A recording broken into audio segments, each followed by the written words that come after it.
Hi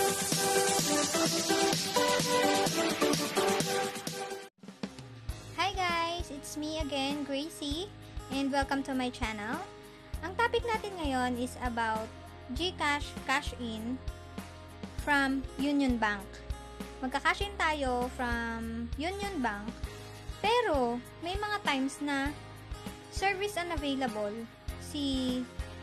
ang pagka-cash in galing sa Union Bank. Ngayon, may isa pang way para, dati wala to. Ngayon, nung nag-update ako, ewan ko kung siguro last month yata yun, nagkaroon na siya option kung paano ka magse-send ng money sa GCash galing sa Union Bank mo. Ngayon, kung unavailable si GCash cash-in from, di ba, mag-open ka ng GCash mo, ng GCash app, tapos pindutin mo yung cash-in, tapos andun yung Union Bank, kiklik mo yung Union Bank kung hindi ka pa nakalink. Pero kung nakalink ka na, pipindutin mo lang sa taas yung bank mo kung nakasave na yun doon. Ngayon, kung hindi siya pwede ko na unavailable siya, may isa pang way para makapag-cash in ka doon sa GCash mo. So, ito gagawin na natin. Send lang natin ang send and receive. Tapos, other banks and wallet, ito, 1, 2, 3, other banks and wallets. Tapos, itong InstaPay, send instantly for free. Send to other local banks and wallets, receive instantly, no cut-off, and up to 15,000 pesos transaction limit. Ayan. Ngayon, ayan ang pipiliin mo. Tapos, hanapin mo yung select bank. Yan, yung nasa taas na yan. Select mo yan. Tapos dito, may GCash. Yan, sa GCash. Tapos, enter account number. Yung number ng GCash.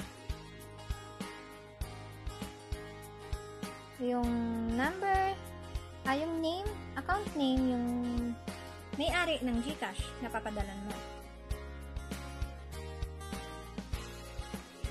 Yan. Tapos, ito, optional naman to, pwedeng hindi, pwedeng lagyan mo, to notify the recipient, please enter their email or mobile number. Pero hindi ko na yan ginagawa. Pero kayo, kung gusto nyo, gawin nyo. Ayan, ito yung amount. Yung mukha ko nakaharang. Yung amount, may isa-send kasi naman talaga ako. Okay. Yan. Yung purpose, hindi ko na, nalagay ko ba yung purpose? Yan. Fund transfer. Yan. Tapos, next. Yan. Check nyo kung tama lahat. GCash, yung account name, account number, yung amount. Yan. Okay na siya. Transfer natin. Okay. Okay na siya. Yan. Let's check. Mag-message ko sila. Ayan. Transfer na siya. GCash din. Ayan. You have received. Ito yung GCash ko. Mag-message siya. You have received 2,265 GCash from Union Bank. Okay. Your new balance is ganyan. Tapos, may email din sila. Ayan.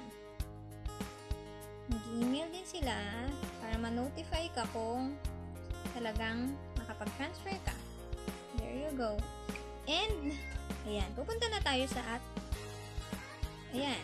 Ano nga yung sinabi doon sa text message ni GCash na ang amount na daw ngayon ay 2,441. Ayan. Okay. Yan guys. Kung hindi kayo makapagtignan nyo para patunay lang na hindi ako makapag-cash in kanina dito. Baka ganun pa rin. Try natin. Ano ha?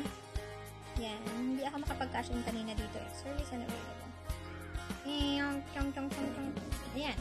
Kaya, yun. May ways. May other ways tayo kung talagang kailangan natin na mag-send, mag-cash in or mag-send ng money Gcash natin. Ayun. Galing sa Union Bank ha. Ayun yung way nga. Okay?